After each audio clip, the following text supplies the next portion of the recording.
Mulheres de Esperança.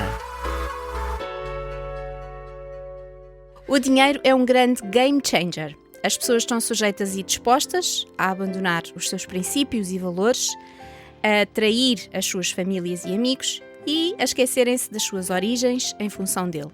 As pessoas desejam poder para mudar as suas vidas e torná-las melhores. Já dizia Thomas Hobbes, dinheiro é poder. E o dinheiro muda tudo.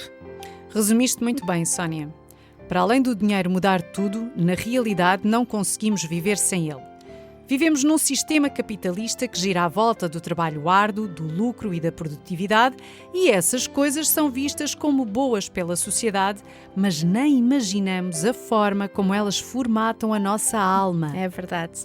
A necessidade de dinheiro e lucro está enraizada nas nossas empresas, infraestruturas, sistemas disciplinares e públicos e privados, como as escolas, sistemas económicos de mercado, entre outros. Fomos ensinadas, desde pequenas, a valorizar o dinheiro e o trabalho para chegar a alguma posição de relevância no mundo. Exatamente. Quanto mais produzes, mais dinheiro e poder tens. Isto é, se trabalhares muito e te esforçares, serás recompensada. Era sempre o que nos diziam. Que na grande maioria das vezes poderá ser um aumento salarial, mais dinheiro, Exato. E um bónus de mérito e reconhecimento, que nos dá o estatuto social.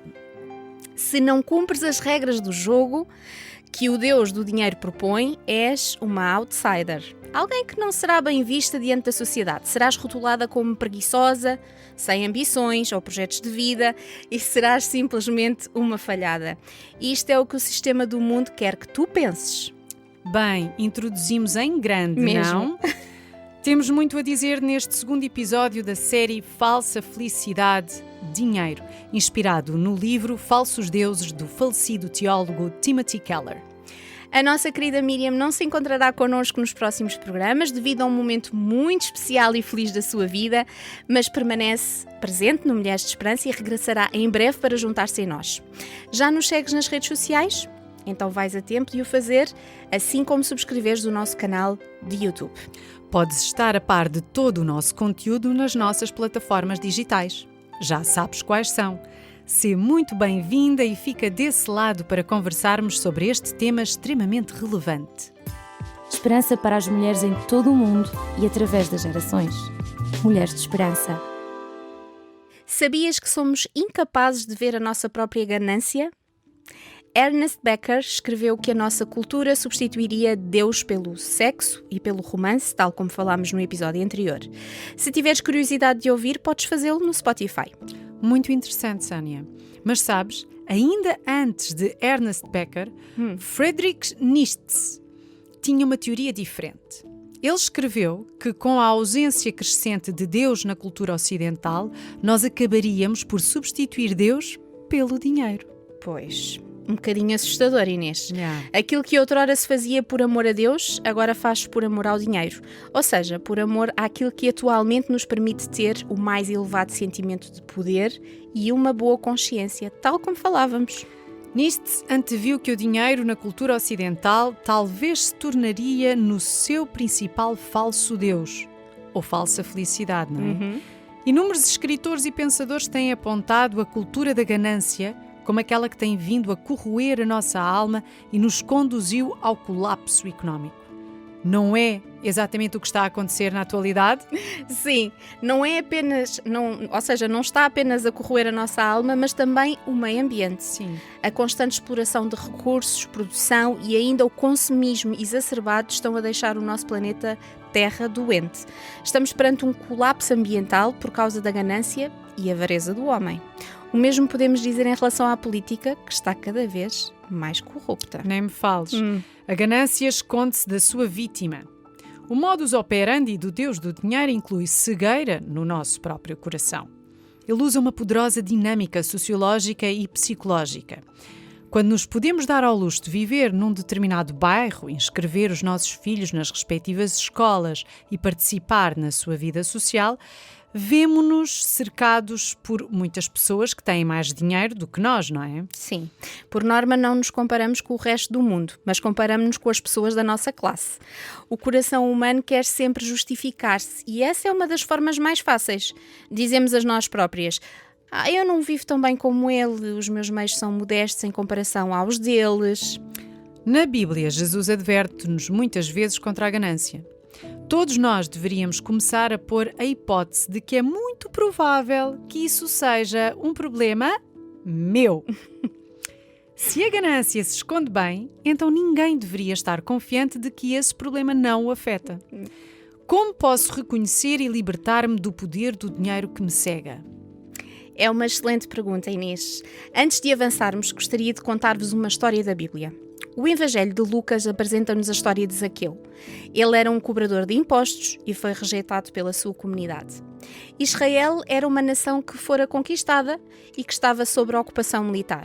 Os seus conquistadores, os romanos, cobravam taxas opressivas a cada colónia como forma de transferir a maior parte das riquezas e do capital para Roma e para os seus cidadãos. Sim, conheço a história.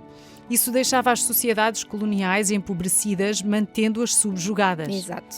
As únicas pessoas que viviam de forma confortável e desafogada em Israel eram os romanos que governavam e os seus colaboradores locais, os cobradores de impostos. Não é assim tão diferente da realidade atual. Sim. O sistema fiscal dependia dos funcionários encarregados de coletar, para os seus suceranos romanos, os impostos de cada região sujeita aos mesmos. Toda a gente os desprezava. Dado este contexto, era por isso que as pessoas consideravam Zaqueu um traidor, um ladrão, um marginal e por isso considerado um pecador. O que poderia seduzir um homem levando-o a trair a sua família e o seu país? Já pensaste? A viver como um intocável na sua própria sociedade? A resposta era... O dinheiro. O incentivo oferecido pelos romanos aos cobradores de impostos era praticamente irresistível. Protegido pelas forças militares, o cobrador de impostos podia exigir muito mais dinheiro aos seus compatriotas judeus do que teria de pagar ao governo. Era um trabalho extremamente lucrativo. Os cobradores de impostos eram, na verdade, as pessoas mais ricas da sociedade e também as mais odiadas. Rica vida, como se costuma dizer. Exato. Mais tarde, Zaqueu teve um encontro com Jesus e esse encontro foi tão impactante e radical na vida dele que o fez abandonar todas as suas riquezas e modo de viver. Se quiseres ler a história completa, podes fazê-lo no livro de Lucas, na Bíblia, no capítulo 19. Mulheres de Esperança, segue-nos no Facebook, Instagram e Twitter. Subscreve o nosso canal no YouTube e ativa as notificações. Sabias que a ganância é uma forma de idolatria? Pois é. O apóstolo Paulo e o discípulo Lucas ensinam-nos isso na Bíblia. No Evangelho de Lucas 12:15, Jesus diz aos seus ouvintes: tenham cuidado, não se deixem dominar pela ganância, porque a vida de qualquer pessoa não depende da abundância dos seus bens. Jesus adverte as pessoas contra a preocupação pela riqueza. Para ele, a ganância não é apenas o amor ao dinheiro, mas uma ansiedade excessiva por causa dele. Jesus explica por que razão as nossas emoções são tão fortemente controladas pela nossa conta bancária. Depender dos bens é ser definido segundo aquilo que se possui e consome. Nem mais. Este termo depender descreve uma identidade pessoal baseada no dinheiro.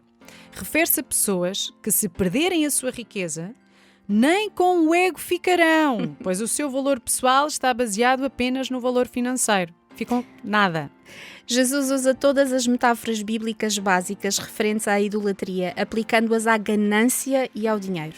Segundo a Bíblia, os idólatras fazem 3 coisas com os seus ídolos: amam, confiam neles e obedecem-lhes.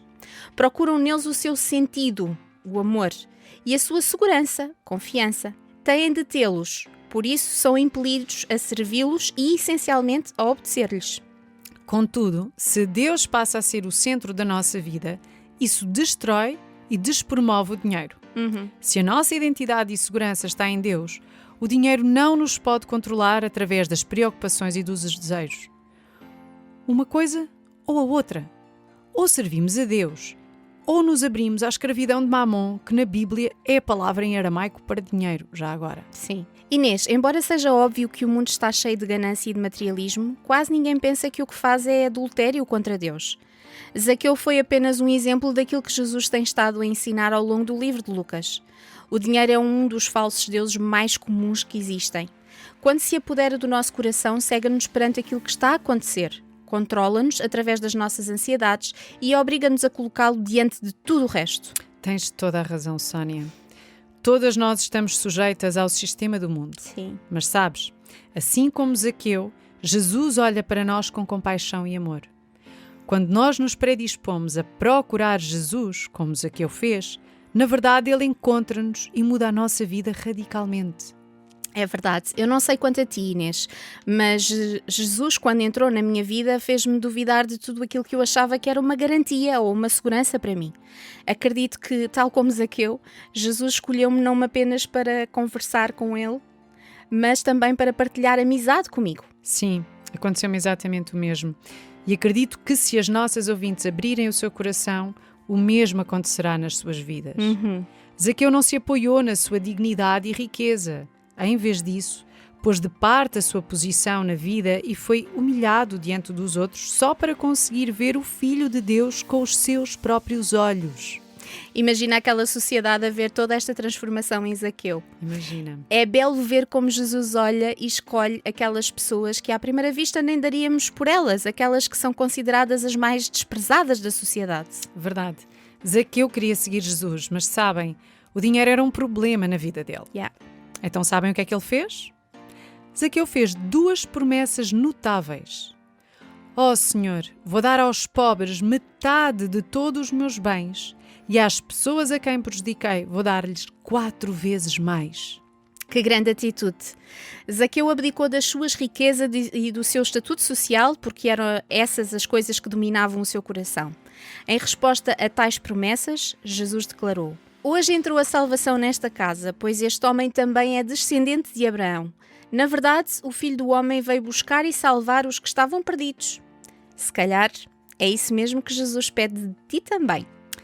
A salvação de Deus não vem como reação a uma mudança de vida. A mudança de vida dá-se como reação à salvação oferecida como dom gratuito. Foi esta a razão do novo coração e da nova vida de Zaqueu. A graça de Deus transforma a tua atitude para com as tuas riquezas.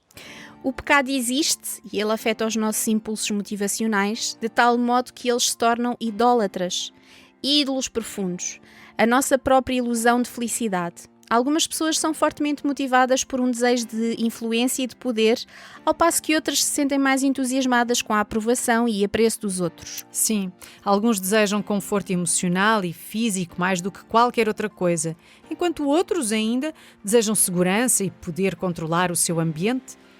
Cada ídolo profundo, poder, aprovação, conforto ou controlo, gera uma série diferente de medos e de esperanças. Querida amiga, Jesus morreu por ti para fazer de ti o seu tesouro. Na medida em que entenderes o Evangelho, o dinheiro deixará de dominar a tua vida, pois Jesus é a chave para a verdadeira felicidade. Eu espero que tenhas gostado deste programa. Não te esqueças de dar feedback nas nossas redes sociais. Eu, a Sónia e a Miriam estaremos a orar pela tua vida e a pedir a Deus que possa falar ao teu coração e acompanhar-te no resto da tua semana. Beijo muito grande, fica a par de todo o nosso conteúdo e fica atenta ao último programa da série Falsa Felicidade Sucesso. Lembra-te sempre, encontra esperança hoje. Este programa foi produzido com donativos de pessoas que voluntariamente contribuem para este projeto. Ajuda-nos a levarmos esperança a todas as mulheres. Contacta-nos pelo e-mail mulheres@radiotransmundial.org.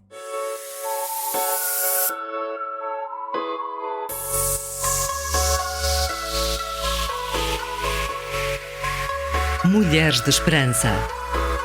Uma produção RTM Portugal.